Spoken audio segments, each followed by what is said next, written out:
Good afternoon, distinguished viewers, and welcome to the 30th episode of Jakpost Up Close.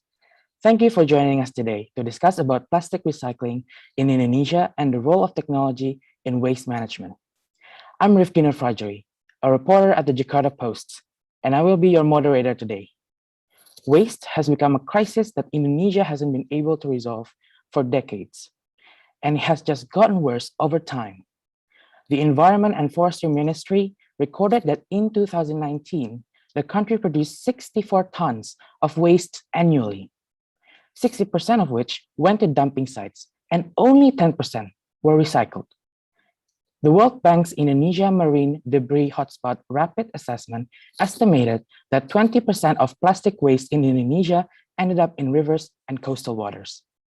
Before we begin, I'd like to share the rules of this webinar. First, the webinar will be mostly in English. Language interpretation is available in Bahasa Indonesia, and you can simply switch through your Zoom app. Second, we will have 4 wonderful speakers today. Each speaker will have 10 to 15 minutes for their session. We will have Q&A session about 30 minutes after all of our fantastic speakers' session. But meanwhile, you can type your questions in our Q&A below. The speakers will answer your questions directly or address the questions during the Q&A session. Without further ado, let us begin this webinar by watching a video about the digital system developed in Plastic Reborn 3.0 and the results achieved in the project after 1 year.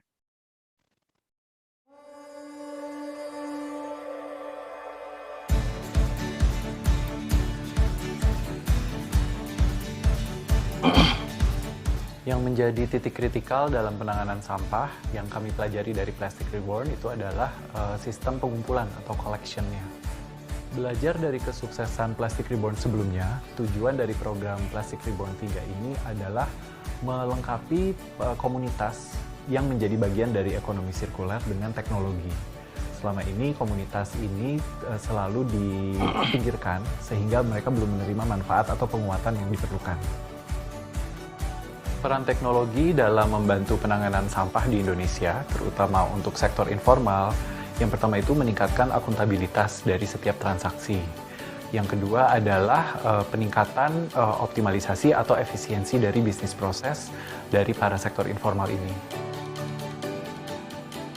Kami bekerja sama dengan Coca-Cola Foundation Indonesia dan Ancora Foundation melalui program Plastic Reborn 3.0 untuk mengaktifasi 8 collection center di Lombok, sehingga kolektor individu dan pengepul-pengepul kecil di wilayah itu dapat mengumpulkan plastik dari lingkungan sekitar mereka dan membawanya ke cabang Plastic Bank untuk mendapatkan berbagai benefit seperti penghasilan tambahan dan benefit non-finansial lainnya.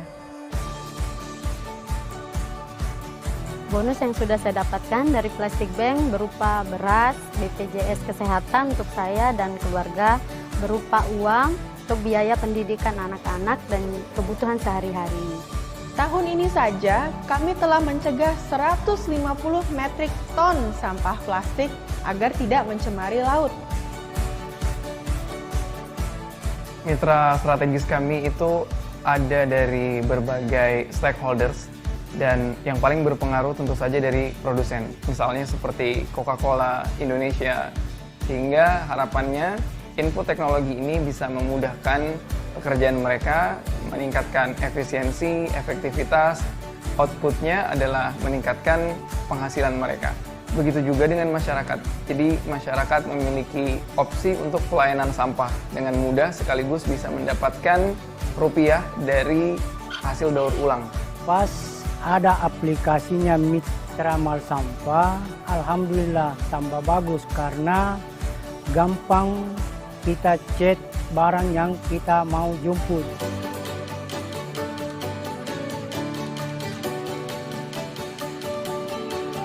Ayo mulai inisiatif-inisiatif penanganan sampah sambil terus memikirkan dampak jangka panjangnya. Mari bersama-sama mencegah pencemaran sampah plastik di laut.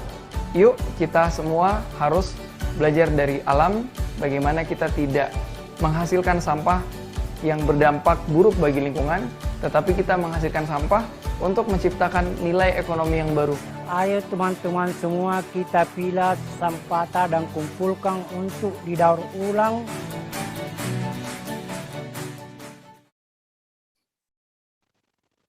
Wow, that was a very marvelous video, especially on the role of the apps in coordinating the works of the partners and make the rewards for the partners more transparent for them and make them more reliable towards the works that they do for the apps.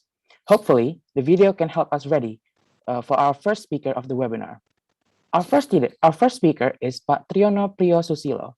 Pak Tri is the current Chief Executive of the Coca-Cola Foundation Indonesia. He is also currently the Public Affairs and Communications Director of Coca-Cola Indonesia and the head of Association of Indonesian Soft Drink Producers, or ASRIM. Hello, Pak Tri. Hi. Selamat siang, Mas Rifki. Hi, everyone. How are you, Pak Tri, today? I'm good, very well. Thank you, Rifki. Great to hear that. I hope that you now you're now ready to present your presentation. Pak Tri, the floor is yours. Thank you, Rifki. Thank you. All right, so good afternoon, everyone. It's good to be here. Thank you very much, Jakarta Post, for for allowing me to present to share a little bit about what we do in Coca-Cola in terms of managing the issue of plastic waste. So, if you don't mind, maybe the presentation can be put up on the screen. I have a slide presentation so that we can share a little bit. Okay. So plastic waste, of course, is a big issue for Indonesia, and I think it's also across the world. And we as Coca-Cola, we see that as a critical thing that we need to also address. But we look at the issue of plastic waste as also an opportunity. So yes, there is a problem around it, but it's also an opportunity. Next, please.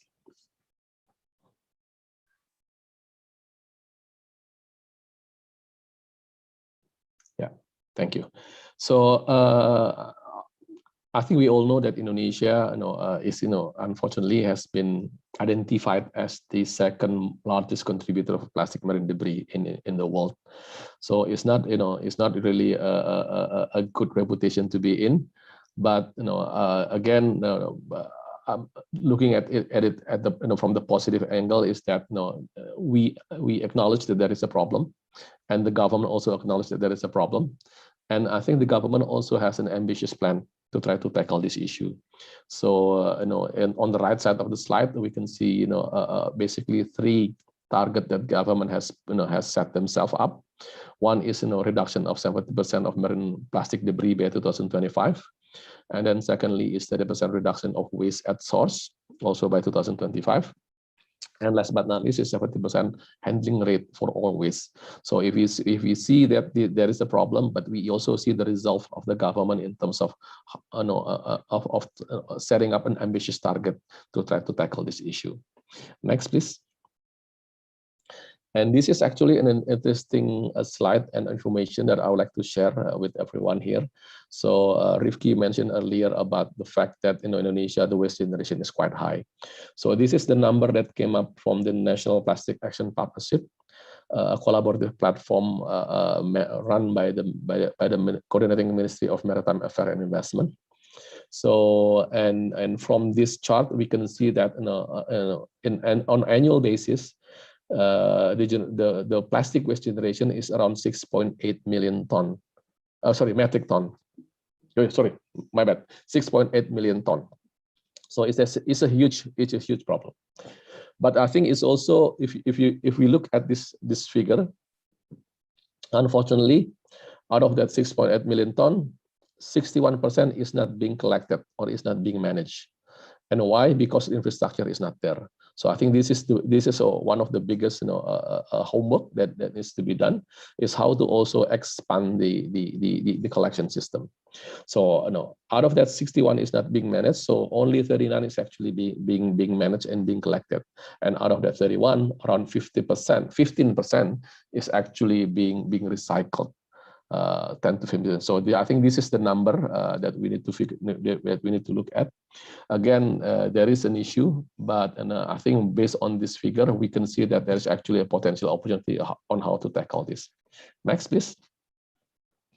Again, this is a more deep dive into that number itself. From that larger piece of 61% uncollected, we can see where is actually the collection infrastructure reside. So from in the big city and medium city, mostly there are some collection infrastructure. However, in the rural and remote area, it's practically lacking or non-existent. So I think this is again where I think we need to figure out in terms of how we can help the government, how we can actually drive collection in those areas where there is lacking of infrastructure and lacking availability of a collection system. Next. So and this is actually where we think also where we Coca-Cola try to contribute. We want to nurture collaboration, and also we want to advancing the impact of such collaboration in terms of managing the waste. Next, please. So we have a vision. We have a vision that was voiced out by our CEO back in 2018. It is called the world without waste. And what we are saying is that we acknowledge that there is a packaging problem around the world. And like all companies, Coca-Cola have a responsibility to help solve it. And through our World Without Waste vision, we are investing in our planet and our packaging to help make this problem a thing of the past. So we want, I think the essence of this statement is that we want to be part of the solution. We don't want to be part of the problem. Plastic is a wonderful material that is being used by all, a lot of businesses to make sure that the food and the beverage product are being kept in a safe way and an affordable way. But if it's not being managed properly, plastic could become a problem, and that's where I think we think we could contribute. Next. So what is our vision?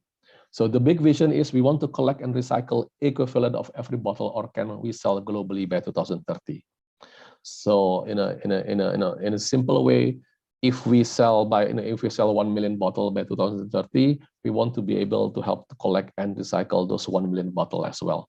So making sure that all the bottles and can that we sell globally are being collected and are being recycled. So how we want to do that? So there are 3 big elements in terms of how we want to do it. One is design, the second is collect, and the other one is partnership. In terms of design, we want to make sure, of course, our packaging is 100% recyclable by 2025. So meaning we will do away with those type of material that are not recyclable. We want to make sure that material that we use in our packaging are 100% recyclable. And then we also want to use 50% recycled material in our packaging by 2030. So this is, I think, the essence of also circular economy, knowing that plastic originally coming in from non-renewable resources, but plastic has a quality that allows it to be recycled and to be used over and over again, and we want to tap into that potential so that we can use the recycled material into our packaging. So collect, of course, as per the vision, is we want to collect and recycle a bottle or a can for everyone we sell by 2030. It is easier said than done, but I think this is where the homework for every market or every Coca-Cola business in every country to figure out how to achieve this goal. Last but not least is partnership. We know that we cannot do this alone. We are not the expert of waste management. We are not the expert of recycling, but we do have resources and we do have the resolve also to help and to direct resources and to collaborate with partner, with like-minded partner, so that we can try to solve the issue. Next. So where our focus will be? So the focus, of course, will be the creation of recovery and recycling ecosystem.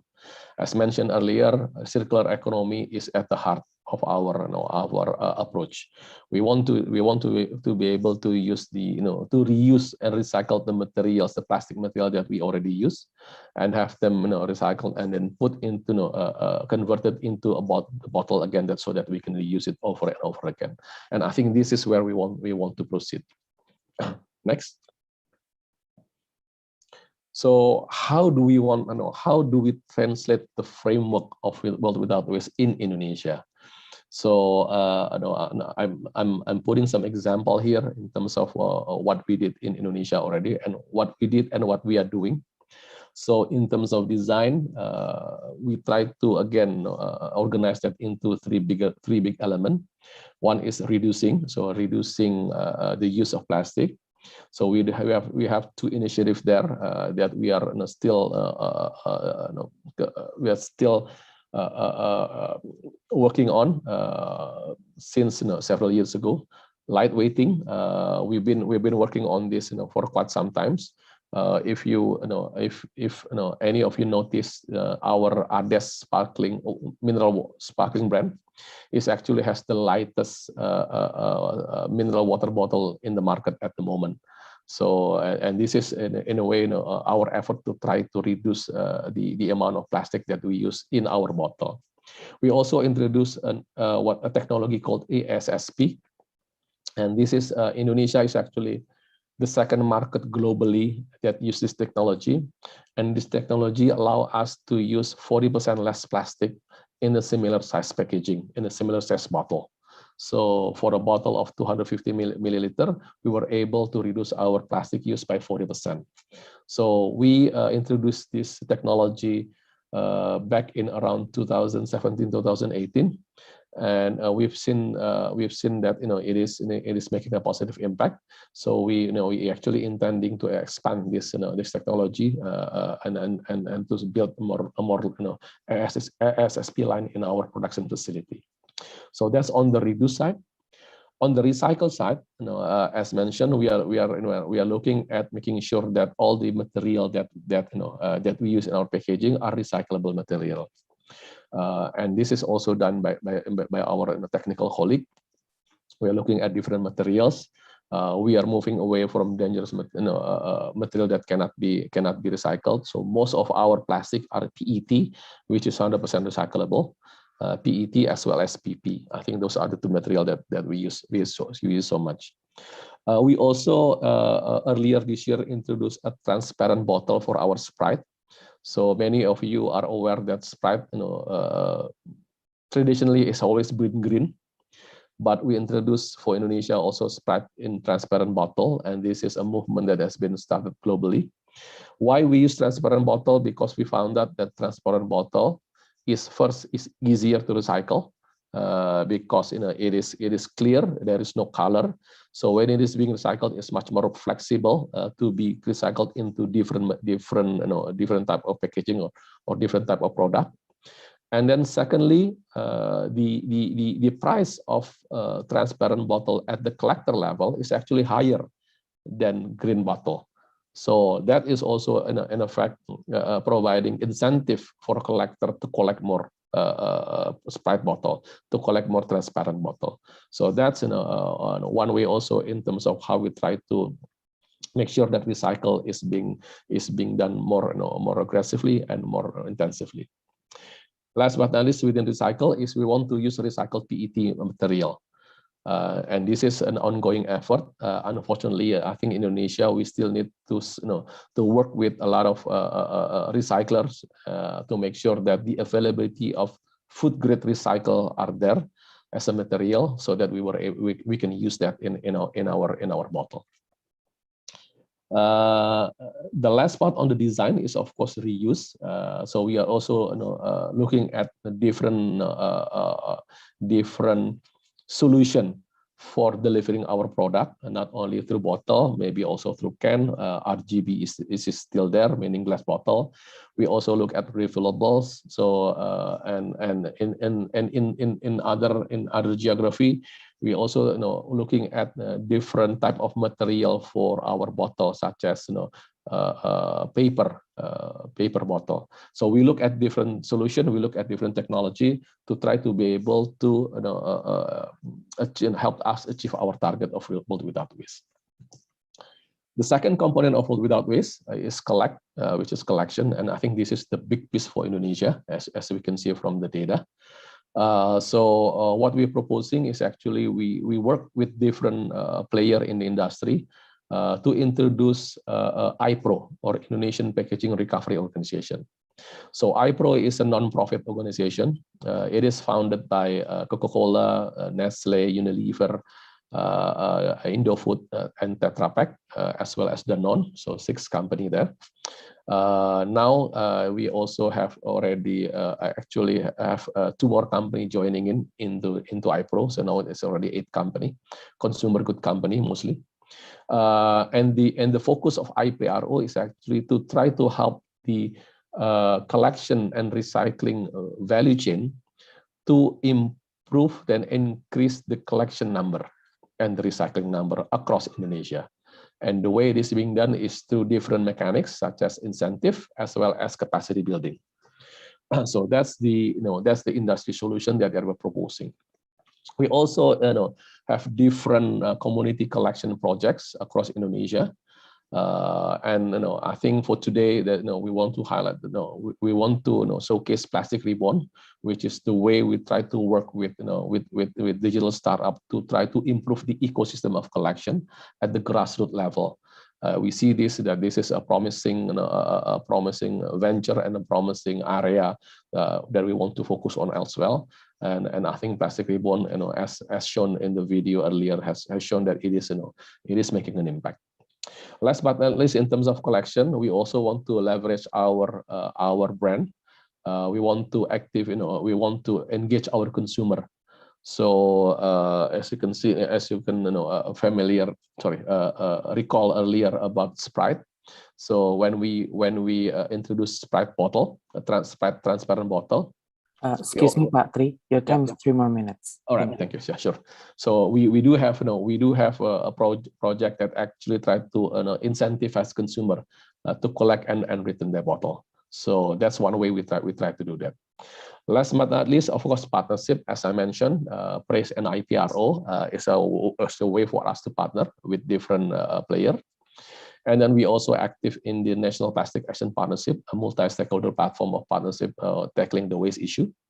We also, with different company, invest in a circular capital, which is a setup that is designed to provide investment money for waste collection and waste recycling startup across the world, mostly in Asia Pacific area. So that's a different way of we're trying to tackle the issue of waste and try to achieve our world with our target. Next, please. I'll try to be as faster. Next. So what is Plastic Reborn? So Plastic Reborn is actually an initiative that that it is in the third iteration. So in the beginning, the focus of Plastic Reborn is a lot on education and empowering. So we want at that time we want to raising awareness to the fact that plastic actually has value and can be recycled and can be turned into a material that is still have value and valuable. So we did that in Plastic Reborn 1.0. And then after that, the project evolved to become engaging, nurturing, and advancing. And this is where we work with different startups. There's 3 startups. MallSampah is one of them that we work in Plastic Reborn 2.0 to try to help this startup to grow to become a viable business. Last but not least, 3.0 is actually where we go into in depth with selected partners to try to again empowering the community with technology, showcasing the sustainability of technology, and then creating a positive outcome to the community. I think later on, our partner will be able to tell to share more detail about the outcome of Plastic Reborn 3.0. Next. Yeah. So I think that's it from my end. Hopefully, what I'm sharing could be useful, could become an input for everyone. And I look forward to the discussion and question. Thank you very much. Thank you, Patrick. The presentation was marvelous. It is encouraging to hear that the packaging of Coca-Cola will be 100% recyclable by 2025 and use 50% of recycled material in the packaging by 2030, which two of which are a part of 2030 vision of collecting and recycling equivalent of every bottle or can Coca-Cola sell globally by 2030. So it is very, very encouraging to hear these news. All right then, our second speaker is Pak Ahmad Zakky Habibie. Pak Zakky is currently the Executive Director of Ancora Foundation. Prior to joining Ancora Foundation, he was the development and implementation lead for knowledge management activities at a prominent education foundation in Indonesia. Hello, Pak Zakky. How are you today? Hi, Rifki. I'm very excited to be here. Thank you for the invitation. Superb to hear that. Pak Zakky, the floor is yours. Oh, okay, thank you. Well, first, I would like to welcome all the participants and attendees here. I see a number of a little over 100 people are attending this event. Thank you for being here with us. And please allow me to share my screen because I have several slides that I would like to discuss a bit. Okay. I think it can be shown clearly here. So, okay. So I'm picking up where Pak Tri left us when he was talking about Plastic Reborn, and right now is the third iteration of the program. And of course, there are some transformation in the phases, which was already being elaborated. But I'm here to tell you more about what it is Plastic Reborn 3.0, because this is what we've been doing in this year, starting in the beginning of the year. So we use the tagline empowering community and advancing behavior. Well, this is kind of like there are some simplification in the word of community, but I will digress a little bit in my presentation. And of course, also what is meant to be to advance the behavior. And probably this will answer some of the questions that I have already also read in the Q&A column. So, well, basically, Ancora Foundation and Coca-Cola Foundation Indonesia, like Patri mentioned earlier, we have been consistently partnering to promote initiatives aimed towards Indonesia without waste. So, if Coca-Cola company has a vision of world without waste and how it's being translated in Indonesia, it's basically the plastic, one of the which is the Plastic Reborn initiative. And we have been there since the beginning. So reiterating Patri's point, the first, the Plastic Reborn 1.0, of course, at that time, we didn't know that it was so successful that there would be sequels of the program. So we just called it Plastic Reborn. But basically in the first one, we tried to raise awareness for Indonesia's youth. So we provide inspiration to 100 schools, but through that program, we learned that in Indonesia, it turns out that collection is actually a big issue to handle, like what I said in the video. And then in the second iteration, knowing that collection is an issue, we try to find some Indonesian talents who produces solution-oriented waste-based ecosystem. So we try to look out for them, and we try to mentor them through a business acceleration and collaboration program. And in the end, we managed to increase their capacity, increase their collection capacity by 240%, but we also learned that they are they are depending a lot in the informal sector empowerment. So through these key learnings, so when we started out Plastic Reborn 3.0, we decided to focus on the community itself, because they are, however, is a key element in the circular economy ecosystem. And like the second iteration, that we try to bet on technology on how to accelerate the collection side of Indonesia. So we try to do that bet again in this third iteration to increase the collection. This is practically like a simplification of a circular model of probably like a manufacturing business. So what we called, like I said earlier, like community is a term that we used, but basically in this model, what we meant by the community are the waste banks, and then the temporary collection spot or TPS 3R, and also some of the drop-off points, which usually can take place in, for example, in someone's garage or in a local market or places, other public places.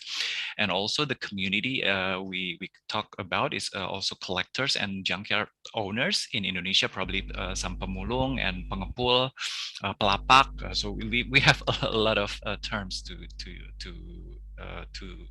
mention them, but these are basically the community that we are trying to focus on. Okay. The reason why we focus on this community, because this informal sector, the informal community, is actually a crucial element of circular economy, but they are, we find that they are one of the most vulnerable ones. I think the 3 points here sort of described why they are vulnerable. The first one is like the informal, the informal nature of their work, their services, and I think later on Paola and Adi can also elaborate on this part. They know better, much better than I do. And then they also have lack of access to education and therefore updates and business development opportunities. Again, because of the informal. The informal formation of the business, and then also the non-transparent transactions, which with other elements of the circular model that have more control, like on the above, the element above them. So we try to reach out to this community and empower them, because we believe that by empowering them, then this is a key for a more robust circular economy ecosystem in Indonesia. In the third iteration of Plastic Reborn, we focus on 2 areas. The first one is Lombok, and the second one is Makassar. In Lombok, we find that Lombok is one of the rising tourist spots in Indonesia, but still lacking in terms of waste management infrastructure on the island. So Lombok is an island, basically, for those of you who's not very familiar with Indonesia. And on those island, I think the recycling rate is quite low. It's relatively low, and it's a mixture between, I think there's only one big city there, and then a lot of rural areas. So, but the thriving or the flourishing tourism in that area makes it vulnerable, so that if the waste is not managed properly. And then Makassar is similar. Makassar is a coastal area in the south part of Sulawesi, and it is also like one of the biggest industrial city on the eastern part of Indonesia. Eastern part of Indonesia is also how to say it, like is less developed than the western part of the country, and Makassar as an industrial city also needs empowerment for its waste management system. So both, because we understand the issues and then we also see the opportunities in both areas, we try to look for the community there, and we try to work together with them. So every time that we mention technology, and every time that we mention and even the title of this session today is also talking about technology. So what is the technology anyway? So we try to introduce a collection app to the community. So by this app, hopefully those the three issues that we're facing, that is facing the informal sector can be bridged through this app. But basically, this app is trying to support their activities by recording, tracking, and monitoring their recycling data. Yeah, this is, I think, Patri has already explained a little bit the journey of Plastic Reborn from 1.0 to 2.0, and then now it is the 3.0. But basically, we develop a technology, or we use the existing technology, and then we introduce them to the community, and we see what kind of benefits and what kind of responses and what kind of impact that the community has after they are using technology. Of course, issues are there. We can discuss about it later on, but we are trying to focus on the impact, like the video said, like what is the impact to their social condition, and then also the business side of the process. So these are what we are doing in Lombok. We are activating 8 dropping off points, which are close to households or other communal facilities. Previously, I think they are ready to operate, but of course, because of the recycling rate is quite low in Lombok, so they are sort of in limbo. So we by introducing them with a system, and then with a mentorship through Plastic Bank, we see that they're starting to collect again and try to see the benefit as well. Like I said earlier, and we also see, or we are trying to see the impact to their economic and social condition, and we are trying to improve that condition, and as well as increasing the financial inclusion through profitable recycling. While in Makassar is a bit different. But basically in Makassar, because MallSampah is partnering directly with the collectors, so we are reaching out to 100 recyclables collectors there, and also junkyard operators, and we see the impact again. We see the impact of the collection app to their activities. In here, we are hoping to that their business knowledge is increased, and their process of waste management, which are based on circular economy, is optimized. I think this is the last slide of my presentation.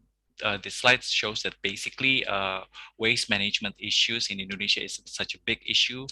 Patri has given us the numbers, and so I think what we should do is also we have to uphold the spirit of collaboration, because this is because alone we can do so little, together we can do so much.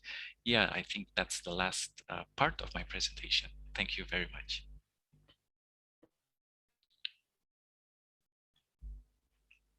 All right. Thank you so much, Zakky. It is very interesting to learn that the collection app and the Ancora Foundation both have helped to collect over around 6 million PET bottles and amassed around 1,500 members of the community, and given good impacts to the communities in Lombok and Makassar. All right then, for our third and fourth speakers, we're going to change our session format a little bit. I'll be asking questions to our next 2 speakers directly, and we will discuss each question immediately after I give you the questions. Our third speaker is Mbak Paola Cortese. Mbak Paola is currently the Indonesian country manager for Plastic Bank. She is also the founder of Cortese Design Studio, an eco-forward interior design studio, and Zero Waste Life HK, a consultancy agency that focuses on lowering barriers to sustainable behavior. Hello, Mbak Paola, can you hear me? Hello, Rifki. Hey. I can hear you very well. How are you? Great to hear that. I'm great. And how are you? I'm doing very well, thank you. Super I'm to hear that. To be here. Okay. All right then. So can you share us a little bit about Plastic Bank Indonesia, and how did you come up with the idea involving technology in waste management? Okay, Rifki. So first of all, I would like to acknowledge and share my appreciation to Ancora Foundation, Coca-Cola Foundation Indonesia, and Jakarta Post for the opportunity to discuss about the recycling industry in general, and specifically plastic recycling, and also to share about our plastic bank solution. I find it really encouraging to see how this important subject generates a lot of interest. I see more than 100 participants just in this webinar, and they are quite engaged by questions. So I'm looking forward to the Q&A. All right, so plastic bank. Okay, the idea of plastic bank was first originated in Canada by our co-founders, which is David Katz and Sean Frankson. They have a mission to reveal the value of plastic. So this material is not seen as waste, but valuable material that can improve people's lives. So in Plastic Bank, we build ethical recycling ecosystem in coastal communities. We operate in Haiti, in Philippines, in Brazil, in Egypt, and across Indonesia, including Lombok Island. We collect plastic, and those plastic, via our partners, which is the plastic collectors, the MallSampah or waste banks, the partner junkyards, etc. Anyone who is willing to collect plastic from their community and the environment and move them up the supply chain to be reprocessed and reintroduced into the global supply chain into what we call social plastic. Now, our collectors in plastic bank ecosystem receive not just the market price that they get from exchanging plastic to this location, the plastic bank locations, but they also receive premium. So our members make extra income from the premium, and they also receive non-financial incentives that grant them access to basic necessities such as groceries vouchers, subsidized smartphone. We also provide subsidized BPJS Kesehatan or health insurance, national health insurance, Social Security or BPJS Ketenagakerjaan, internet data, and support to open their first bank account. So in a plastic bank, we use a certified blockchain platform that we call Alchemy, and we use blockchain to secure entire transaction for individual collectors, all of our collection points, our processing partners, and of course global partner such as Ancora Foundation and Coca-Cola Foundation Indonesia. So our Alchemy platform provides real-time data visualization, and it allows for transparency, traceability, and scalability. So that's in a short few minutes about plastic bank. I mean, those are great answers, Paola. I mean, in terms of the philosophy and how actually we can see these wastes, not only not as a problem but as an opportunity. I think that's a very good introduction to like what is plastic bank. But and to my second question specifically, what are the challenges in the collection and management of wastes in Lombok? Okay, so thank you for that question. There are a few of them. We Plastic Bank in Indonesia, we work with informal community, the plastic collectors who are limited in opportunities, education background, and sometimes they are also marginalized by the larger society. Their work collecting plastic is seen perhaps as dirty or unseemly, but we need to we actively support these people by trying to make them realize they shouldn't be marginalized. They are our heroes. Because of them, our community is cleaner, and all of this plastic material get collected and recycled, right? Back to Lombok. This community often have little to no access to basic resources. These are resources that sometimes we took for granted, such as maybe clean water, safe home, and some of the digital communication or learning tool, such as smartphone. For us, perhaps everyone in this webinar have a smartphone. The community that we work with in Lombok may not. And since Plastic Bank is an app-based solution, so it's quite challenging, right? Mm-hmm. So yeah, so but we internalize the realities that we found on the ground, and then we engage with those collectors and invite them to be part of the solution by subsidizing smartphone and providing training on how to use it. We also introduce them to all of the benefits that they may receive when they become Plastic Bank members, and therefore encouraging behavior change to incentivize plastic collection. Wow, those are...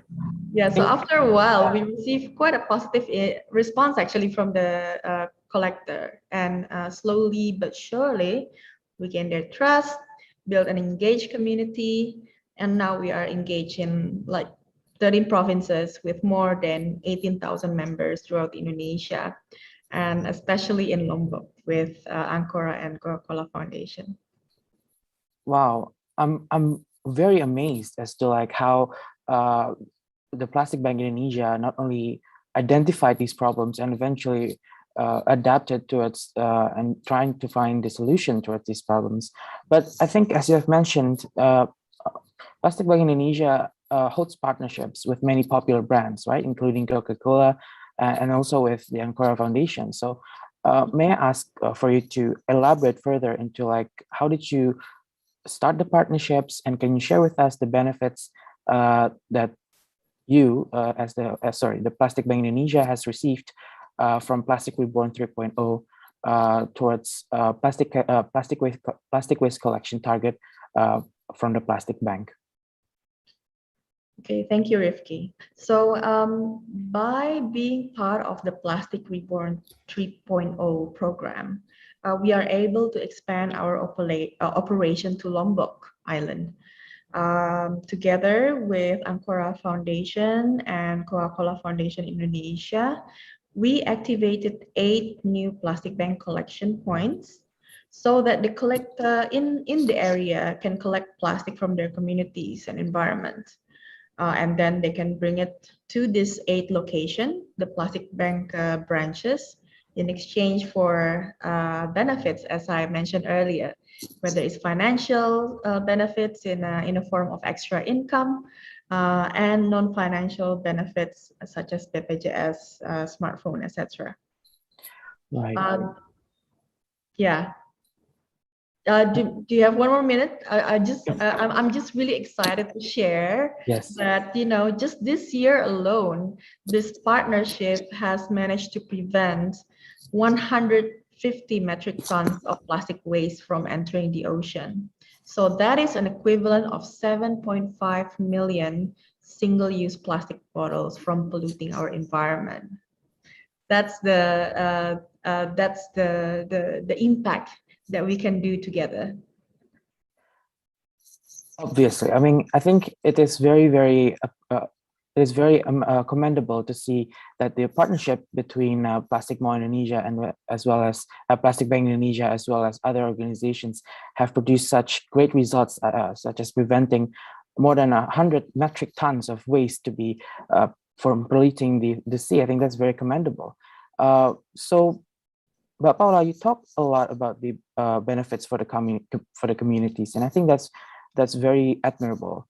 But can you explain further about what are actually the plans of Plastic Bank to eventually give benefits towards the community, besides the financial, and then besides the health insurance, and then probably smartphone subsidies and others?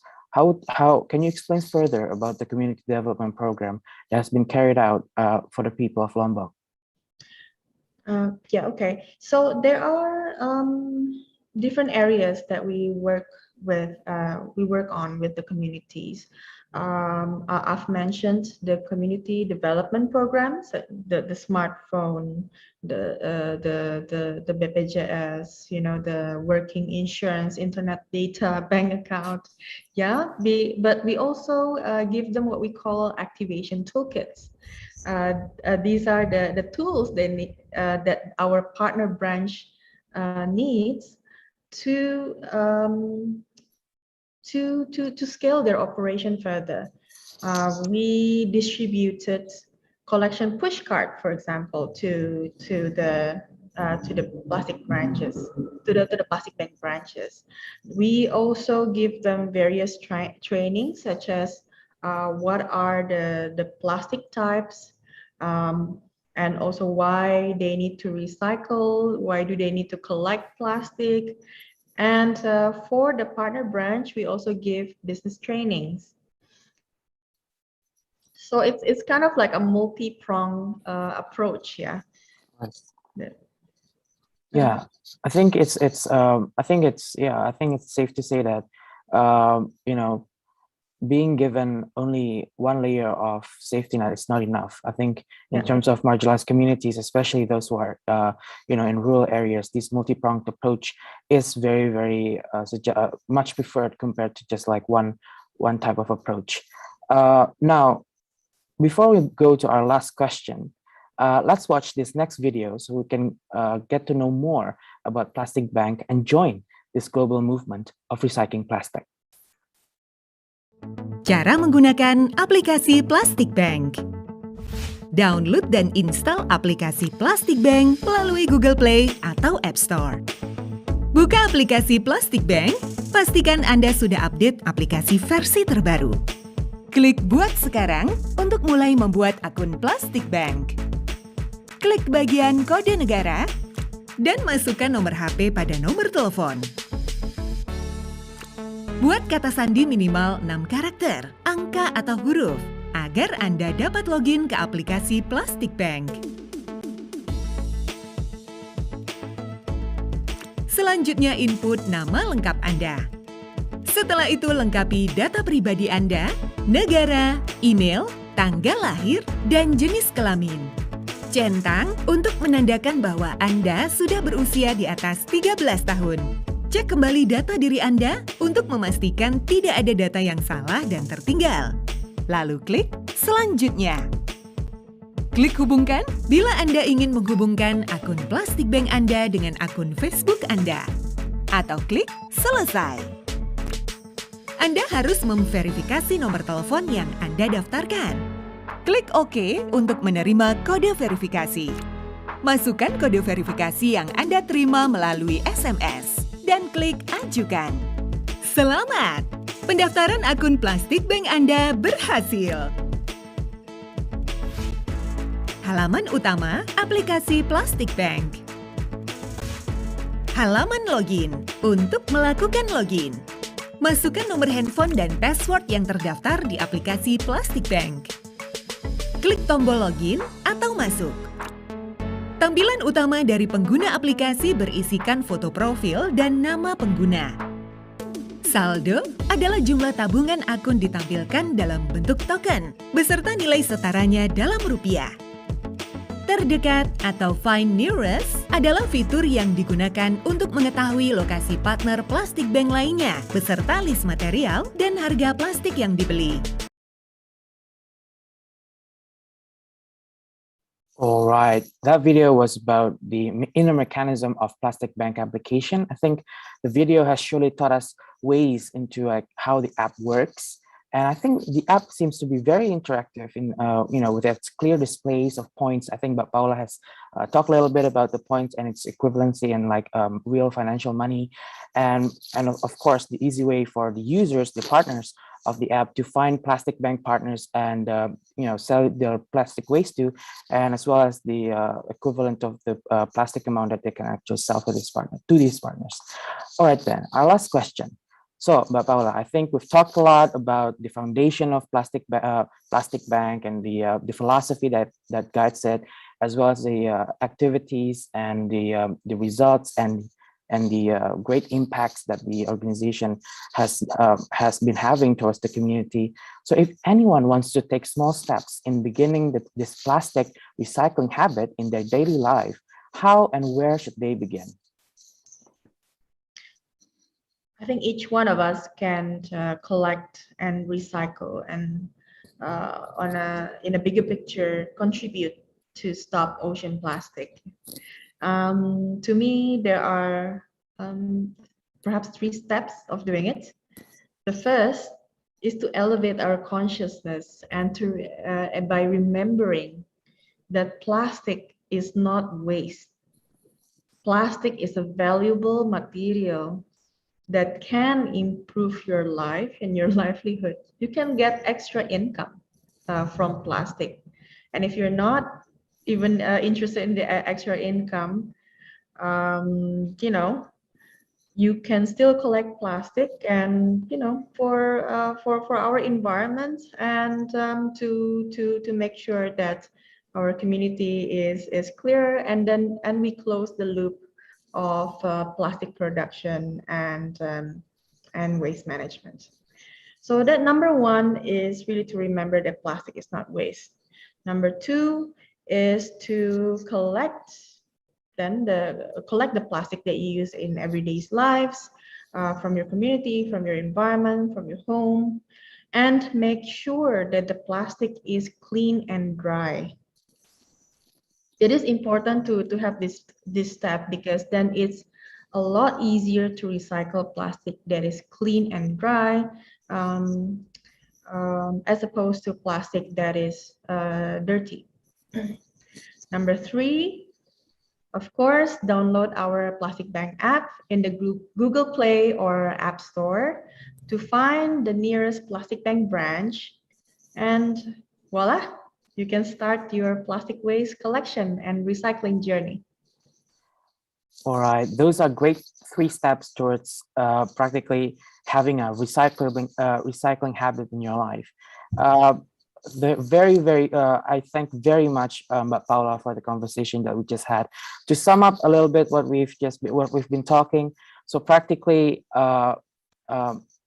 Plastic Bank was founded in the philosophy and the guidance that plastic is not a waste but a commodity that actually can be used. And currently Plastic Bank is working with numerous communities, especially those who are in Lombok, and through the cooperation with Coca-Cola and Ancora Foundation, actually been able to open 8 more sites of recycling, and eventually prevented more than 100 metric tons of plastic waste from polluting the sea. Now, moving on to our next speaker. Our 4th speaker is Mas Adi Saifullah Putra. He is currently the CEO and founder of MallSampah. During his time as the organization CEO, he has won several awards, such as an environmental award at the 2018 Indonesian Green Award and a 2017 ASEAN Rice Bowl Startup Award winner in Social Startup Impact category. Now, I know that Mbak Paola and Pak Zakky both have notified that we are currently, there are a lot of you who have taken up great interests in this webinar. So for this session, I'll be using Bahasa Indonesia, and for our English-speaking viewers, language interpreters are available to help you understand the conversation. Oke deh, Mas Adi. Halo Mas Adi, bagaimana kabarnya? Halo Mas, alhamdulillah sehat. Oke deh. Mas, gimana kabar? Baik, dan sangat-sangat excited gitu ya untuk percakapan kita. Nah, Mas Adi, boleh jelaskan sedikit gak ya tentang ide awal dari MallSampah gitu ya, dan bagaimana perkembangan inisiatif ini berjalan sampai sekarang gitu? Jadi MallSampah saat ini sudah masuk 7 tahun ya. Di awal waktu tahun 2015 atau sekitar 6 tahun lalu kita menginisiasi MallSampah, dan saat ini MallSampah sudah 6 tahun. Ini diawali dari inisiatif kita untuk memberdayakan pengepul dan pemulung lokal yang ada di Kota Makassar, karena kami menyadari bahwa pengepul dan pemulung ini adalah kunci dari rantai pengumpulan di Makassar maupun di Indonesia, dan juga kunci dari rantai daur ulang Jadi kita banyak atau tidaknya sampah yang dikumpulkan untuk masuk ke rantai pasok daur ulang itu bergantung pada mereka ya, kebanyakan bergantung pada industri informal ini. Sehingga kami pikir saat itu akan sangat berdampak jika kita membuat sebuah platform teknologi yang memungkinkan pengepul dan pemulung kita berdayakan menggunakan input teknologi. Seperti itu. Oke, siap Mas. Kayaknya memang sangat visionary ya gitu ya untuk memberdayakan para komunitas-komunitas ini. Nah, pertanyaan kedua saya adalah apa saja nih tantangan dalam pengumpulan dan pengelolaan sampah di wilayah Makassar secara khusus gitu ya? Tantangannya adalah edukasi kepada pengepul dan pemulung lokal, karena pengepul dan pemulung adalah komunitas akar rumput yang agak sulit untuk dimasuki dan diedukasi ya. Jadi kita perlu waktu yang cukup lama untuk beradaptasi dengan kondisi dan juga bahasa pemahaman mereka sehingga mereka dapat mengikuti program yang kita tawarkan di MallSampah. Baik, berarti memang sangat bisa di tailor-made gitu ya, sangat dikhususkan untuk para komunitas gitu ya. Siap. Nah, untuk pertanyaan ketiga saya, nah ini merupakan kedua kalinya MallSampah itu terlibat dalam program Plastic Reborn gitu ya. Apa sih yang berbeda pada Plastic Reborn 3.0 ini? Aktivitas apa saja yang dilakukan oleh MallSampah gitu ya di Makassar? Baik, di Plastic Reborn 2 kita membuat kolaborasi dengan startup asal Makassar juga ya, untuk pengumpulan sampah yang kita sebut dengan fitur mixed waste. Jadi kita menggabungkan ya pola pengumpulan sampah daur ulang dengan sampah organik di satu fitur tersebut. Kemudian di Plastic Reborn 3 kita fokus pada digitalisasi pengepul dan pemulung, bagaimana kita membuat sebuah software mobile apps membantu pengepul untuk lebih efisien di dalam mengumpulkan material menggunakan mobile apps mereka. Jadi mereka bisa mendapat orderan seperti driver ojek online mendapat orderan, ya, jadi lebih efisien. Kemudian mereka bisa mencatat pendapatan dan juga pengeluaran mereka melalui aplikasi mereka dan juga fitur-fitur lainnya yang membantu operasional mereka itu lebih efektif dan efisien. Bisnis proses mereka ya lebih efektif dan efisien seperti itu.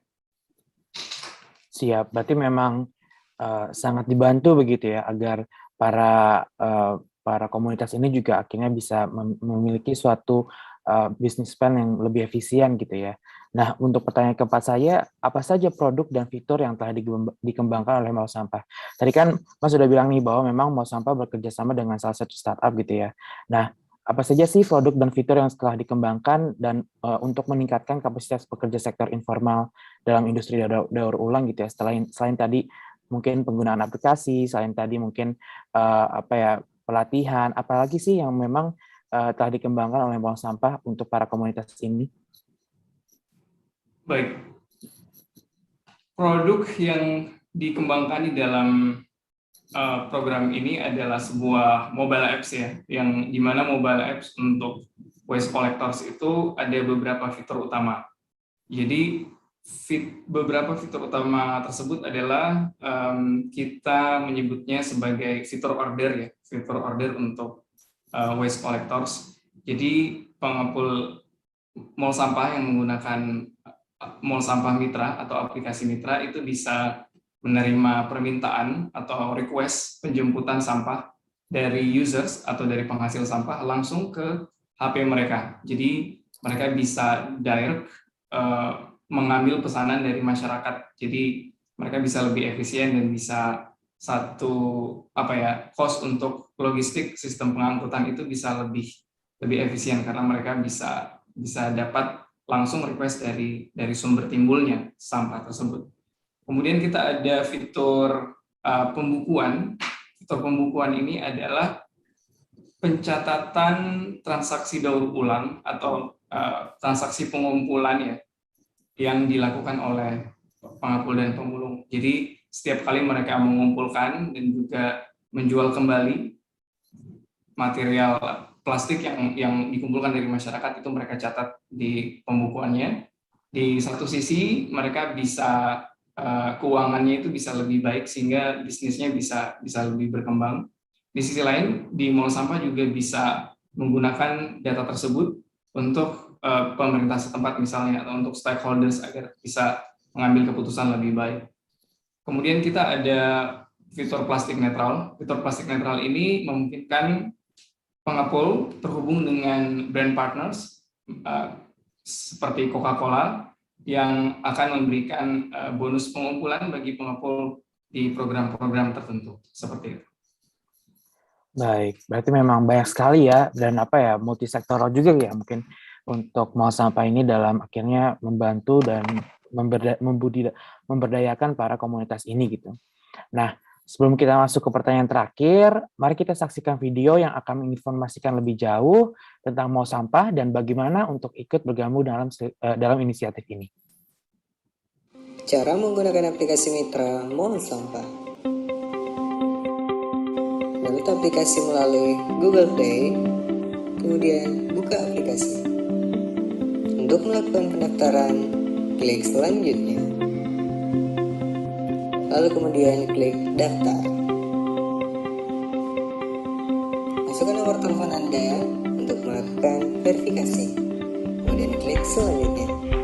Kirim kode verifikasi dan masukkan kode verifikasi yang telah diterima. Lalu kemudian klik verifikasi.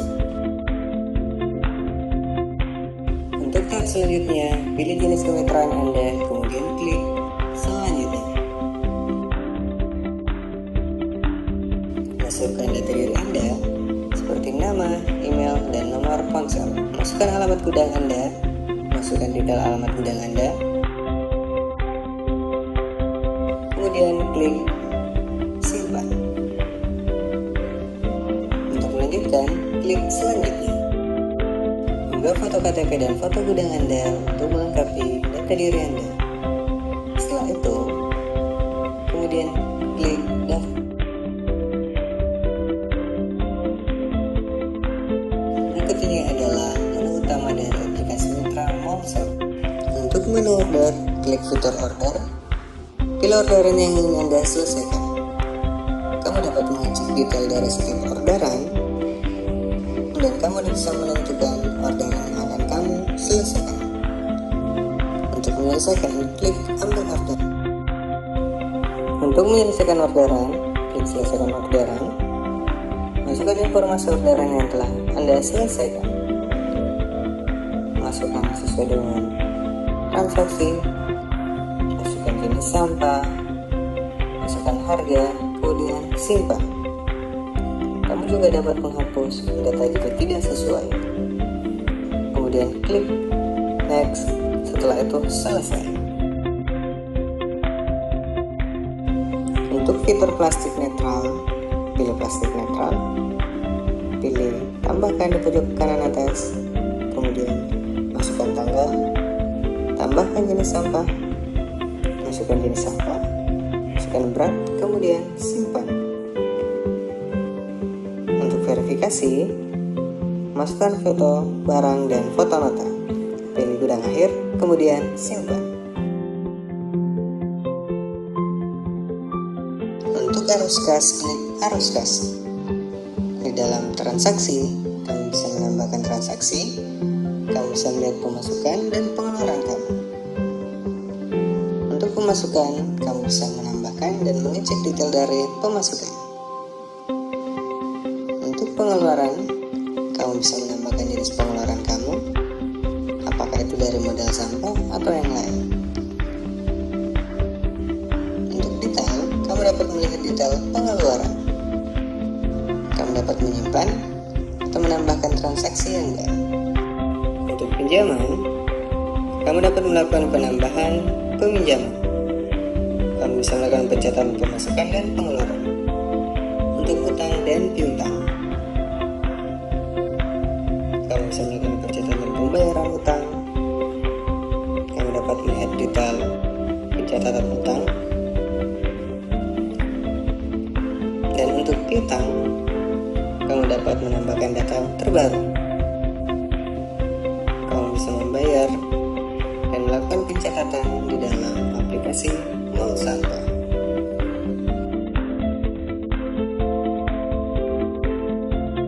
Terima kasih. Download MallSampah di Google Play.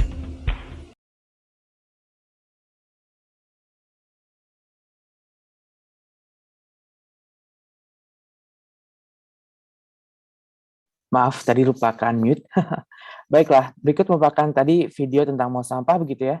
Dan aplikasinya menurut saya sangat menyeluruh ya. Maksudnya sangat dari awal sampai akhir gitu semuanya juga sudah ada di aplikasi tersebut gitu. Tidak hanya para partner tidak hanya bahwa si para partner itu bisa memilih tipe penyetoran yang bisa dilakukan gitu ya. Namun juga terdapat manajemen finansial untuk pengguna dari para aplikasi MallSampah ini begitu. Nah, untuk pertanyaan terakhir, Mas Adi, apakah ada yang ingin disampaikan nih untuk mengajak masyarakat untuk terlibat dalam inisiatif MallSampah? Baik.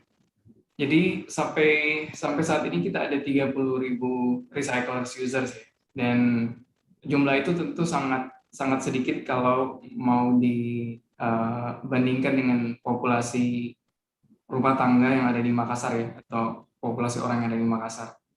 Jadi saya berharap makin banyak masyarakat ya yang berpartisipasi untuk memilah sampah dari rumah, dari sumber timbulnya, apakah itu di rumah, di kantor.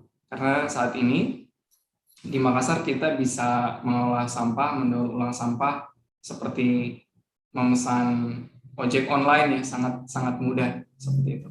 Jadi harapannya bisa lebih banyak yang berpartisipasi untuk memilah sampah dari rumah seperti itu. Alright then. Thank you so much, Mas Adi, for the conversation that we just had. I think what I've learned greatly is that MallSampah has helped a lot of these members of the marginal communities to eventually find a better way, a more efficient way to collect these waste and eventually find opportunities through collecting these wastes. All right, then we're entering a session that you all have been waiting for, and that is the Q&A session. For Pak Tri, I have 3 questions that we have collected. First of all, how ready do you see Indonesian converters and manufacturers for producing recyclable, flexible packaging versus those who are producing globally? Thank you, Rifki. And I think this is a very important question.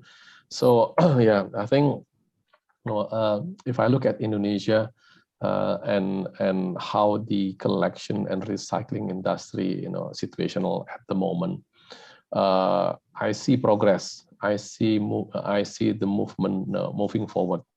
The fact that now a lot of actually FMCG company are demanding and requesting more and more recycled materials, then I see also now the recycling industry and the collection infrastructure behind it is actually adapting to that demand and to that need as well. So when I spoke to a number of recycling company, they're already looking at investing into the food grade RPET materials. They are investing in the production line for food grade RPET. They are also looking at expanding their network of collection to area where actually there are some low collection. So area outside the big city, outside the middle city. So they're looking at trying to upsize their capability. Of course, I think there's still a way to go. There's still more ways to go. The fact that I think the policy is not, I guess, it's not comprehensive enough. The government from the KLHK already issued the Ministry Regulation number 75 2019 that mandated companies to start having a roadmap to reduce waste generation by 30% in 10 years time, which is, I think, in a way, in terms of the vision, I mean, and the idea is good. It's just to make sure that how to implement that without really impacting negatively the industry. So in the gist, in terms of the how ready are Indonesian collection and recycling company, they are moving in the right direction. But I think they did some helps, and also we need to collaborate better. Right. I think I really agree that collaboration and practically hand-in-hand cooperation from all stakeholders is very, very important in practically solving this problem. Yeah. I'm gonna move a little bit, Pak Tri, to Pak Zakky in terms of the questions. Pak Zakky, how about colored wastes? Is there more effort to is it more effort to to recycle these colored wastes? Like you mentioned before, the transparent bottle are easier to recycle. How about the colored ones? Well, yeah, basically it's, I mean, it's as difficult as other materials to work with, right? If you want to make sure that you have a certain color in mind, for example, brand color or anything, then you know that you have a certain, how to say it, like a certain shade of color that you want, and and recycling materials is not always ideal. That's kind of like from the point of view of producers, any type of producers, and that is why colored materials are so difficult to work with. For example, in Plastic Reborn 1.0, we also we tried to recycle some PET bottles as well into other products, and what we find is that it is correct. Like if we really need, even if it is like a one shade of color, sometimes it's difficult to have it sorry, to have it even on the surface. So that is why I think what Patri mentioned, a lot of products has moved away from packaging it from colored bottles into more transparent ones. It's because if it is going to be recycled, then we eliminate the difficulty of processing colors in a perfectly shaded manner. So I think, yeah, that's my answer.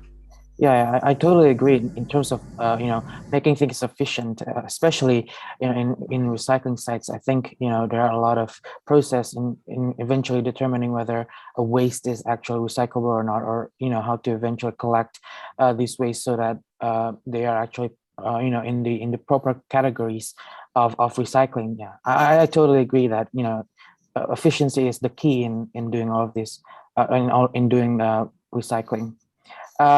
Moving on to Mbak Paola. Mbak Paola, I have also several questions for you.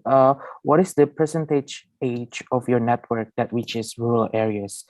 Since most collectors are can be deemed to be active in urban and semi-urban areas. Sorry, the percentage of age? Yeah, of your collectors, precisely, of your partners in that reaches rural areas.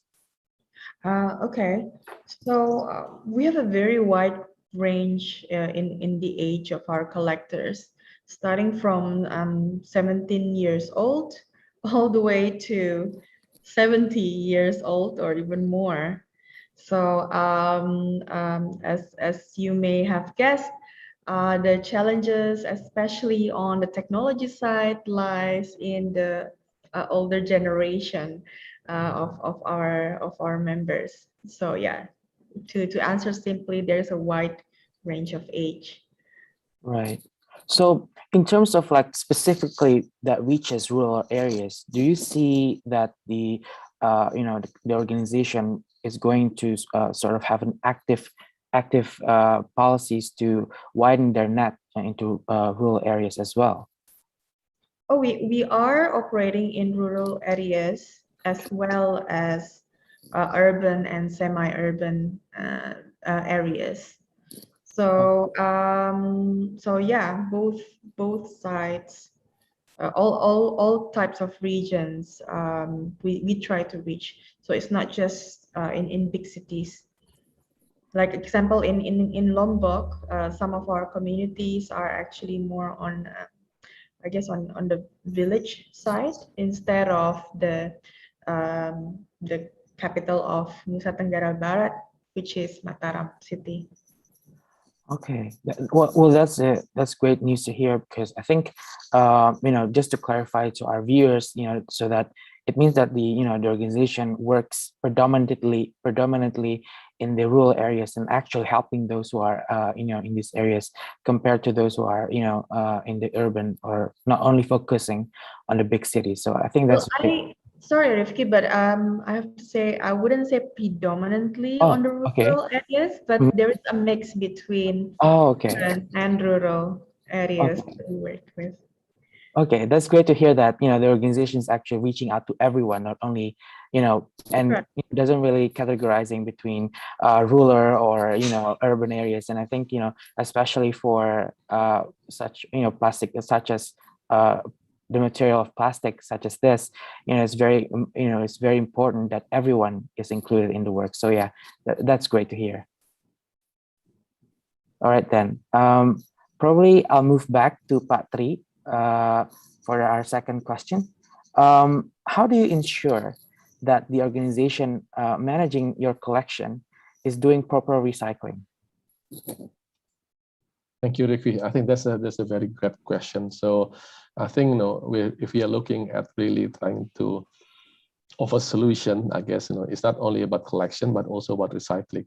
So ensuring that the collection part and the recycling part are connected. I think that's one of the element that when we start a program or a partnership is that where we are looking at. So I think through this essentially like Plastic Reborn, if I can say, for example.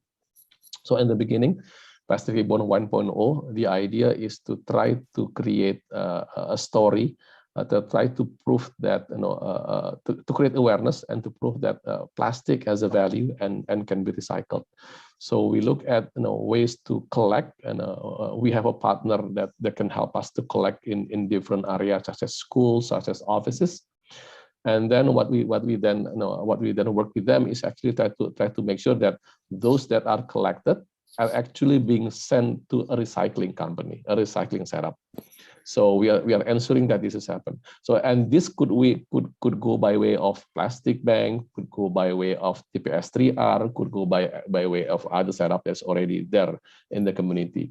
So instead of that's also I think the other element that we try to do. We try not to, I guess, create a new process or a new setup, a new approach, but instead try to work with what's already existing and try to improve them. So I think that's the uniqueness, I think, for Indonesia.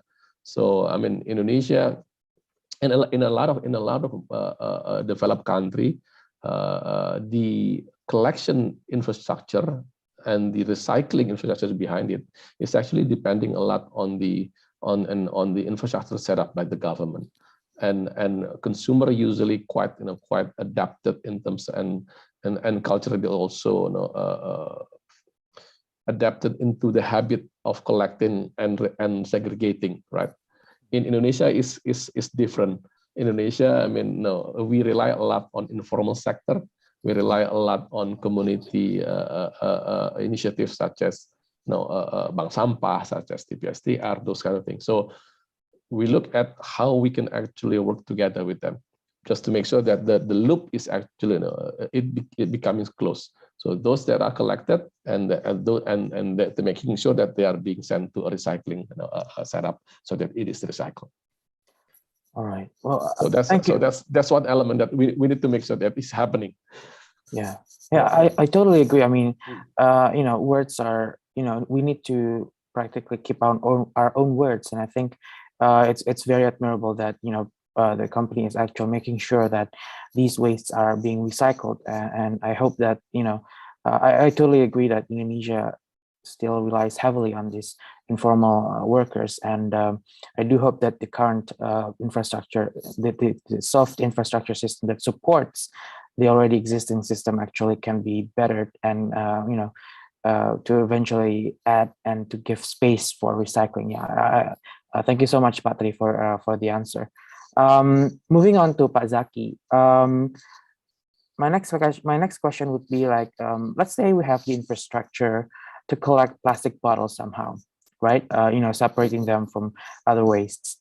Do we have the infrastructure to recycle them safely without using more energy, such as coal-based or oil-based or others that may have adverse effects on the environment? Where, if there is such, plants, where is the recycling plant that uses renewable energy? Oh, that is such a very interesting question. I mean, I think I read it earlier and I was like contemplating how should I answer this question, but it's a very interesting question. It's a very interesting, how to say it, like, well, I'm taking it in a more global or macro point of view. Okay, if I may. So I think there is always a debate. The Earth is facing a lot of issues, right? As we speak, and right now it's the pandemic, of course. But sometimes it's always like, how are we dealing with this issue A without sacrificing issue B? It's always that's kind of like always the conversation. For example, the pandemic happened, and then we started switch back into using single-use everything, like for example, we use plastic cutleries because we don't want to reuse the same cutleries in places where we can eat, something like that. So it's always like there is always a drawback when every time that we need to innovate about something. And this is also true about the recycling, the waste management, that probably the technology that currently is here, it's not clean or 100% clean per se. But I think we're getting there. I think technology has always found a way to ensure the longevity of the Earth and the humanity.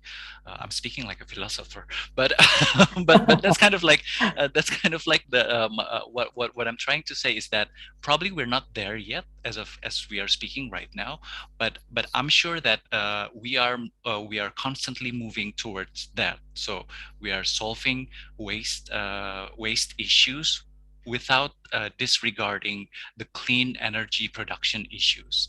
As of now, clean energy production has to innovate that way, and it's still higher cost and still how to say it, like there are issues to change what is existing right now. But like I said earlier, I think we're moving to the right way, and we kind of understand, and we kind of take the consideration of using cleaner energy to the recycling. Yeah, I mean, Pak Zakky, you're always welcome to speak philosophically or to give out the fundamental ideas in terms of like the recycling and waste problem, because eventually all of these are based on like what I think Paola and Pak Zakky and everyone has actually mentioned this about how we practically perceive things, and I also totally agree in terms of like we cannot sort of open a hole by digging a hole, closing a hole by digging a hole, because practically, we as humanity and the world have had enough problems already, and I think it is cleaner, and I think cleaner technology for recycling cannot come soon enough. So, and I share the hope that the technology can be used as soon as possible, considering that probably one more point, like. This is like kind of like waste issues and clean energy issues are both long-term issues, right? I mean, we sort of try to get there, and we kind of understand right now. We kind of understand that it's not going to happen overnight, but what we need is that a consistent move towards the vision. I think that's what is needed right now. Of course, we will be very happy to be able to accelerate all the process, but that is what we have to keep in mind, that you have to keep on going each step of the way. Right. I also share the sentiment that of course change can't happen overnight, and I do hope that practically we're always inching towards the betterness, and I hope that we actually can come to that point of betterness at the right time. All right then, Pak Zakky, thank you so much for that answer. And Mbak Paola, my next question for you would be that, you know, if collection doubled or tripled, is there capacity to recycle it? If more recycled plastic is available, are there manufacturers to use it or turn it to other things of use? Sorry, could you repeat the first part? What was it? What was the material? If collection doubled or tripled, If of doubled or tripled, yeah. yeah, the collection of the waste is doubled or tripled, is there a capacity to recycle these, you know, increasing waste that is being collected? If more recycled plastic is available, are there manufacturers to use it or turn it to other things of use? Okay, yeah, thank you for the question. So basically, in my observation, there are more demands than there are raw materials. So yeah, the more we can collect plastic and other recyclable material, the more that we can recycle them. Of course, just from personal observation and in my role in Plastic Bank, I do notice that our processor partners or factories that actually recycle the collected plastic into plastic flakes or pellets, they are not maximizing the capacity of their machine. So yes, there is there is that opportunity to scale up even more and collect more to be recycled. And I think the second part of the question is whether it is recycled properly. Yes. And what kind of products, if I'm not wrong? Yes, you're correct. Yes. So recycled properly, of course. Mm-hmm. Of course, and that's why Plastic Bank is here. We created the system that kind of like how to say provide a transparent data, traceable data of the plastic that we collected from the collectors to the partner branches, all the way to the processor partners who will then recycle it into flakes and pellets. Once the plastic becomes flakes or pellets, then it becomes a raw manufacturing material. Then using the pellets or rPET or RPP, for example, we call it, then you can actually mold or inject this material into other products. These other products can be anything. Our social plastic has been converted into a product packaging. It has been converted to chairs, even construction board, even accessories or jewelries. So there are many applications of recycled plastic. Right. I think it's, yeah, again, I think it's opportunity and possibilities are always on the horizon, and I think but Paola really characterized and I think has explained the fundamentals in terms of like recycling and practically making the parts of how it is that recycled parts eventually can become a part of anything that is of use to the general public. Hence why it is that it's very critical that we eventually see plastic as as an opportunity rather than waste. Thank you so much, Paola, for the answers. Moving on to Mas Adi, I'll be asking the questions to Mas Adi in Indonesian, in Bahasa Indonesia again. So if you are English speaking viewers, you can use the translator. Nah, Mas Adi, ada berapa sih pengguna dari aplikasi MallSampah gitu ya? Dan sebenarnya apa yang menyebabkan implementasi dari mobile app itu bisa berkoordinasi dengan baik gitu? Bottleneck dari implementasi mobile apps terhadap para komunitas informal tuh bagaimana ya dari MallSampah? Baik, Terima kasih. Jadi di MallSampah itu kita punya 2 aplikasi ya. Jadi aplikasi untuk user itu sekarang downloader ada 30.000 lebih. Dan untuk aplikasi untuk informal sektor atau untuk pengepul namanya MallSampah Mitra ya. Itu sudah ada 100 lebih download dari member kita ya, atau mitra-mitra pengepul di MallSampah. Seperti itu. Jadi kita yang menjadi tantangan memang bagaimana membangun komunikasi dan mengedukasi serta sosialisasi setiap fitur di dalam aplikasi mitra tersebut, karena pengepul belum melek digital ya, pemahaman akan digital itu masih sangat rendah, jadi itu menjadi tantangan yang sangat challenging untuk tim di MallSampah, tetapi kita memiliki beberapa metode pendekatan khusus dengan mitra-mitra pengepul kita untuk meningkatkan daily aktif mereka ya untuk menggunakan aplikasi. Jadi kita punya metrik-metrik tertentu untuk mengukur bagaimana keterlibatan atau keaktifan mitra MallSampah untuk menggunakan aplikasi. Apakah itu menggunakan untuk fitur pembukuan terutama saat mereka menjual dan membeli sampah, mengambil sampah, mereka catat sampahnya, data pengumpulan sampahnya. Kemudian saat mereka mengikuti program seperti plastik netral, mereka catat seluruh hasil pengumpulannya, dan juga saat mereka menggunakan atau mengambil order dari masyarakat itu bisa menggunakan aplikasi juga, jadi tidak menggunakan admin MallSampah lagi. Nah,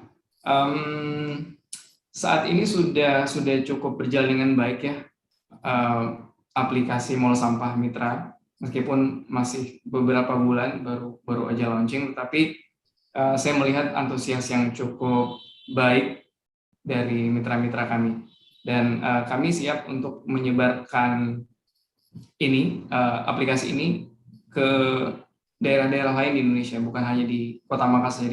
Jadi pengepul-pengepul lain di luar daerah itu bisa menggunakan juga MallSampah Mitra nanti, seperti itu. Baik, berarti bisa disimpulkan memang ada suatu pendekatan khusus gitu ya untuk para pekerja sektor informal ini agar mungkin mereka bisa mengerti lebih baik gitu ya dari aplikasinya, begitu. Betul. Baik. So maybe to sum up a bit, thank you so much, Mas Adi, for the answer. Practically, currently there are a lot of people who are from the informal sectors who have downloaded the app, and the app and the organization are actually working to eventually help these informal sector workers in understanding the mechanism of the app, and to eventually make their interaction with the app ever more increasing. All right, then moving on to Pak Tri. My question would be, has this effort of Plastic Reborn been conducted in Coca-Cola Global? So far, what is the success factor? Thank you, Rifki, for the question. So actually, Plastic Reborn is a specific Indonesian initiative. So it is not a global initiative. So it is one initiative that is part of our World Without Waste strategy for Indonesia. As you recall, the World Without Waste is essentially our vision, and then in it we have the 3 pillars of design, collect, and partner. So Plastic Reborn is one way for us to implement those in Indonesia. To make sure that Indonesia are able to achieve the World Without Waste target. So if I guess to your second point to your question is about the success factor. What is the impact? So I think in terms of number, we can see from the presentation of Mas Zakky, of Paola, as well as Mas Adi, in terms of the impact and that is being felt directly on the ground. For us, we look at the Plastic Reborn as an evolution of how we want to tackle the issue of plastic waste. First, about creating education awareness about plastic is actually a valuable material that can be collected and recycled and used over and over again. Secondly, is about how we try to get youth and the best mind of Indonesia from startup to also deal with the issue of waste and put creativity, put ingenuity in the digital into this model. And thirdly is actually around the impact itself. So Paola mentioned about how it's actually social impact to the collectors. Right? Mas Adi mentioned about the apps, how it's also impacting the user. So I see this from Coca-Cola. We see that this is I think that the Plastic Reborn is actually already proved its worth in terms of how it can help to advance the collection setup and the collection ecosystem of Indonesia. So I think moving forward, there's a learning from all of this. Internally, we also looking at this and assessing this, and then thinking about what will be the next iteration of Plastic Reborn and how we want to creating a bigger impact. What does it look like in terms of creating a big impact for Indonesia in the future? So to your question, is it a success? I believe it is a success. It's a very worth a program that it evolved. As Mas Zakky mentioned, we never thought that actually it will evolve. Initially, we want to do something, we want to contribute, and then suddenly it make an impact, and then okay, this is nice. Let's think of something else. Let's develop. And I think this is the way forward. We need to try something new, and then we develop from there, and we learn from there, and then we try to make it better and better and better. And I think that's also the way for us. I think the way we should be tackling the issue of waste. There is no perfect solution from the beginning. It's like a box office movie, right? The part where the part one is successful, then we make the next part. That is a very great answer, Patri. I think it's very commendable again that Coca-Cola Indonesia is taking the initiative, is taking the lead that to eventually reduce this waste, the waste problem and tackling the waste problem, as well as the the success factor and the great and countless stories that Pak Zakky, Mbak Paola, and Mas Adi have given in terms of like how it is that the program, this program Plastic Reborn has impacted specifically to a lot of marginal communities in rural areas, and I do hope that it eventually keeps evolving, as I guess all of us have agreed that this problem, as you also have said that this problem does not have a perfect solution, and so I hope that we as together can tackle on this problem through numerous sectors, numerous prongs, and eventually find sort of an end to all of this problem. Okay, moving on to Pak Zakky. How can you make sure, my question is, how can you make sure that the bottles that are being recycled instead of how can we make sure that the bottles are being recycled instead of being thrown to landfills or oceans? I feel like a lot of it comes down to the decisions that people make and to their mindset. What is being done to change that for the better, to change the people's mindset? Yeah, okay. I think I will answer this in two-prong answer. The first one is that how to ensure that the plastics that were collected is being recycled is that, like you see in the circular model that I presented earlier, then there is the community is only like one part, right? There is another elements of the circular model that needs to also do their part in order to make sure that the recycling happened. And this is what we make sure, that that collection is only one thing. The number of 150 tons, 100, 200 tons is only the number, but that number we can call, like Paola said, like she mentioned earlier, that we stopped it entering entering the ocean. It's when it's verified that it's taken by the recyclers. not only being collected from the members or from garbage bins. So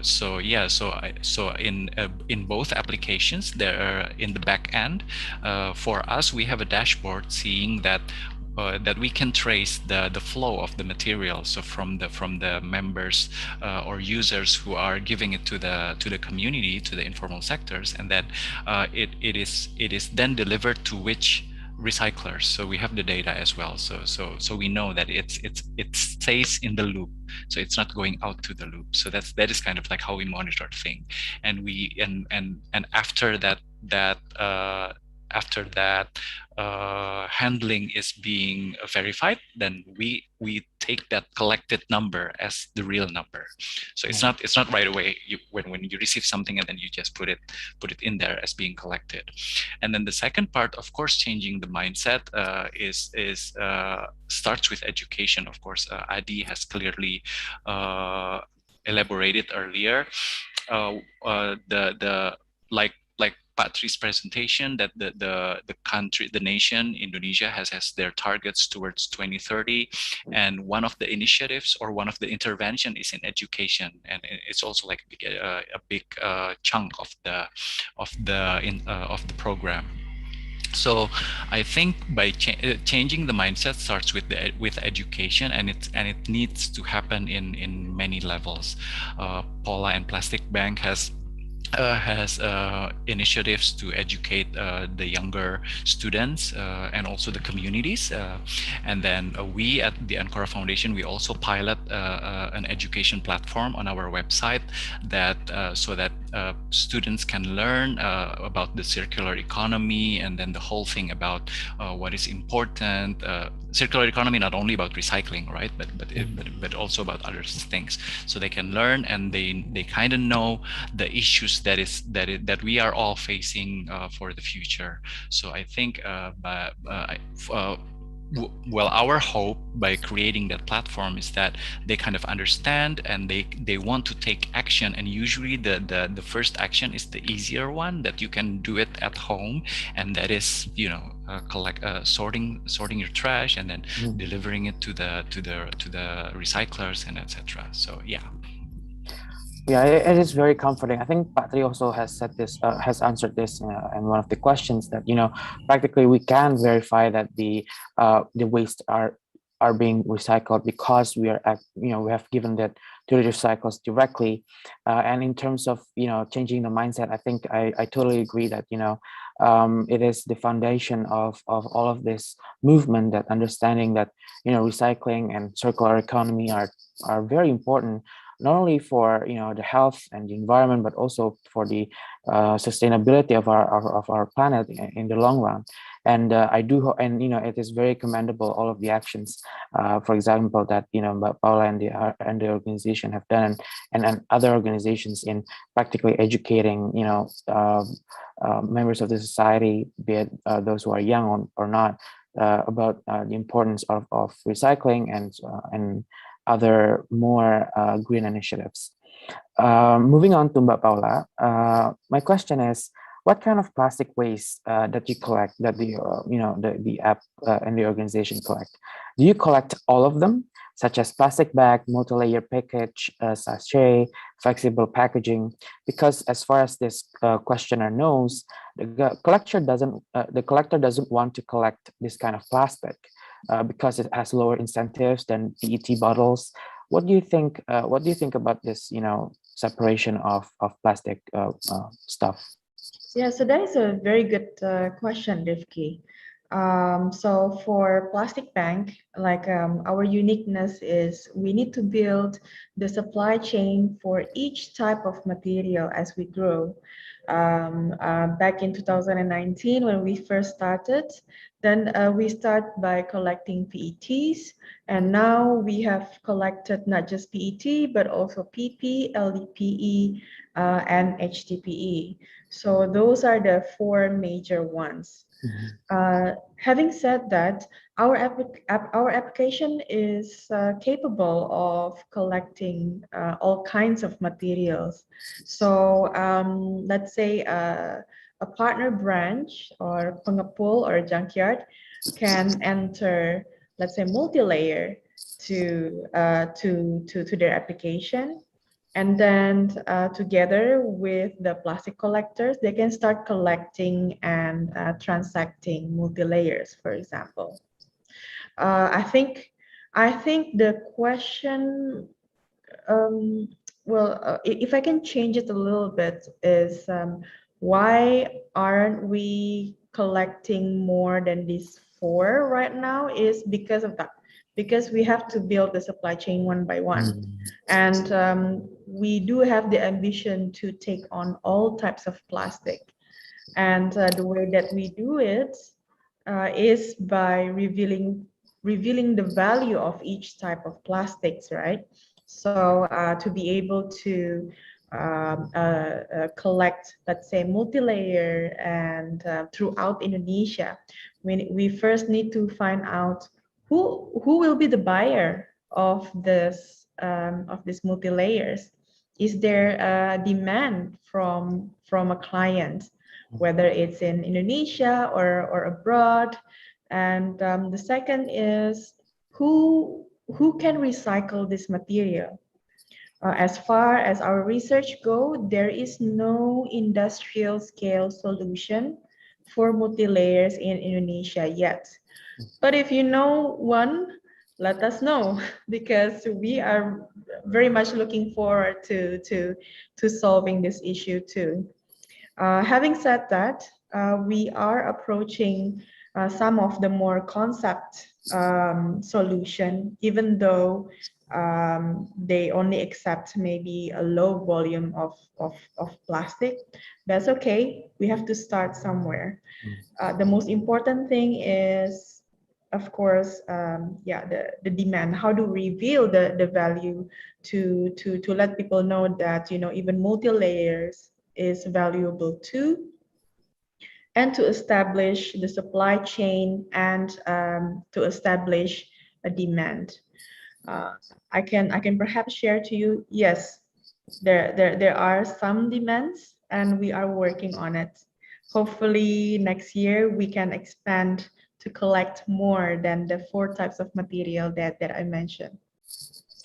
Right. Okay. I think I totally agree that, you know, practically it all comes down to, you know, the current existing system, and, you know, how it is that whether there are any demands, whether there are any practically and process that you know that can actually be given towards these certain sectors of the market. So yeah, I totally agree that eventually, and I do share the sentiment and the hope that eventually in the future more types of plastics actually can be recycled and more demands of more types of plastics actually exists in the market. Moving on to Mas Adi, my question would be my question would be in English, and for our English speakers viewers, you can use the translator. Bagaimana sistem dan strategi kolaborasi yang dihasilkan antara Coca-Cola dengan MallSampah untuk mendukung ekosistem bisnis model sirkular? Apakah sejauh ini skema kolaborasi yang dijalankan sudah mampu mengubah kesadaran masyarakat tentang pentingnya recycling sampah plastik?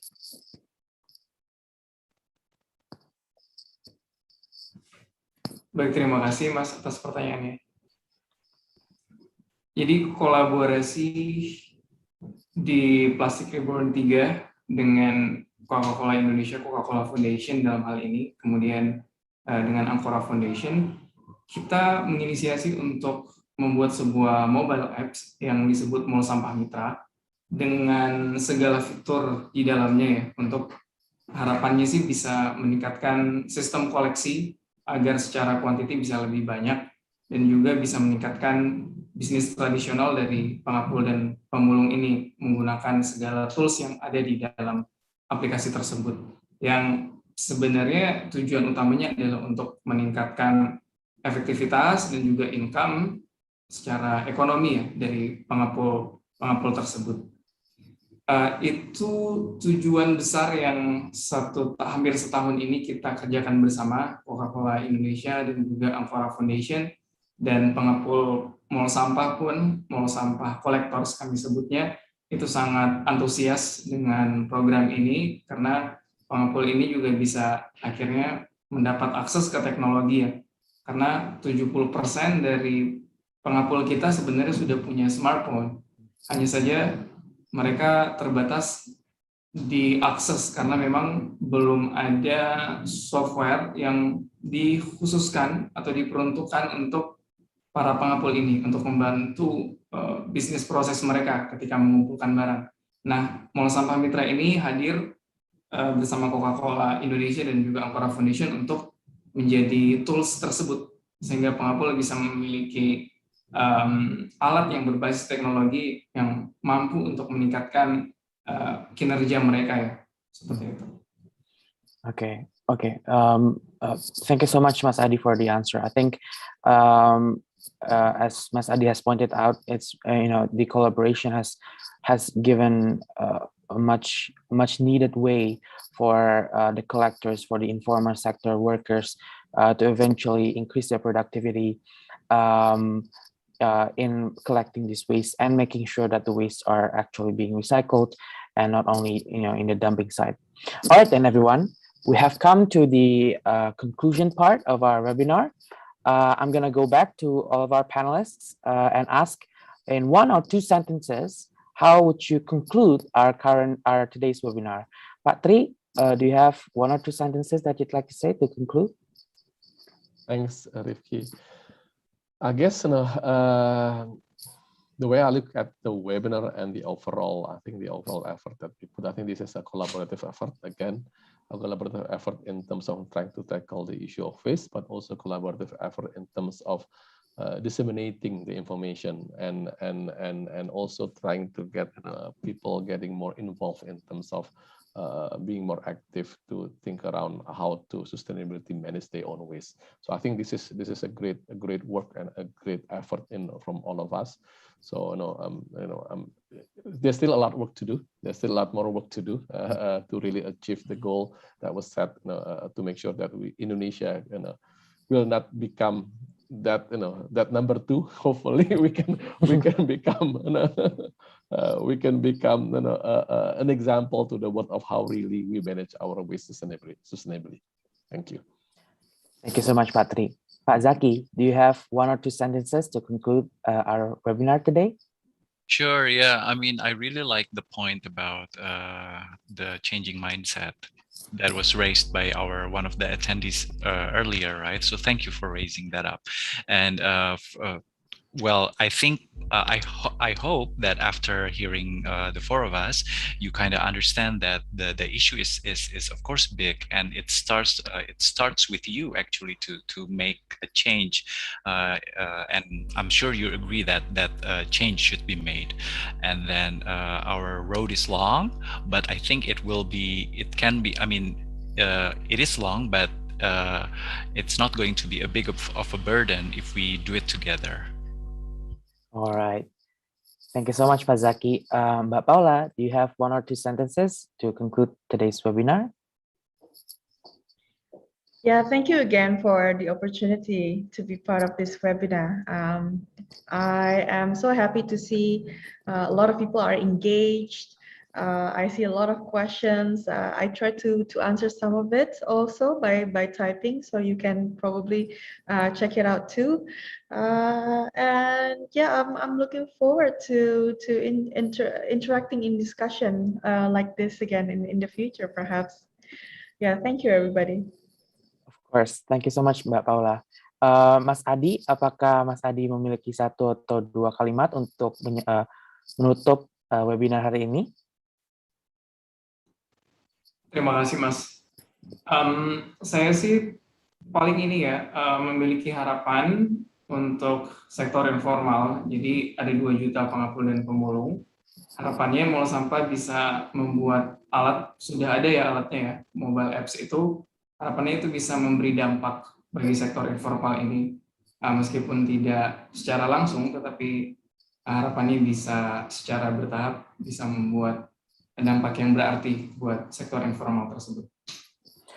Alright, thank you so much, Mas Adi. With Mas Adi, very beautiful and poignant conclusion, we are in the end of our today's webinar. Before we end, I hope that all of us, the panelists and myself, can take a picture. Can have a group photo session. All right then. On my mark, 3, 2, 1. Great. Once more, on my mark, 3, 2, 1. Great. All right then, everyone, our distinguished viewers, thank you so much, and to our panelists, thank you so much for the time and the presentation and the materials that you all have given to all of us. This is the end of the 38th episode of Jakpost Up Close. See you in the next Jakpost Up Close. Stay safe, stay healthy, and goodbye.